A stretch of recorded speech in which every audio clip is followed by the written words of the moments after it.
حاجات صغيره كده. وهنا بالنسبه لفتحه التخزين اللي هنا طبعا بيكون في 12 فولت وفتحه يو اس بي ومساحات تخزين. مفيش هنا شاحن لاسلكي للاسف. ستارت ستوب انجن، الفتيس العادي خالص، بي والار والان والدي والستيب ترونيك وفرامل الكهرباء. برضو البيانو بلاك حلو جدا، انا مبسوط بالخامات، مبسوط بشكل الخامات. هنا مساحات تخزين ثانيه، هنا مساحات تخزين ثالثه، والكرسي اللي جنبنا عادي خالص برضو ما فيهوش اي جديد.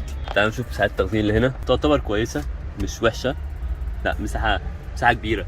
انا يعني ما تخيلتش كده، ولكن كويسه خالص. تعالوا نقفل الشاشه. بالنسبه لفتحه السقف فهي فتحه سقف عاديه خالص مش بانوراما للاسف. الجي 7 اللي هي الجاك فتحه سقف بانوراما، فدي كانت ناقصاها الصراحه. وتعالوا نشوفها من ورا هتكون عامله ازاي. فتحه الدخول بتاعه الكرسي اللي ورا كويسه، بتاعه الكنبه اللي ورا كويسه. دي زي ما قلت لكم لو كانت في مي كانت هتكون افضل شويه.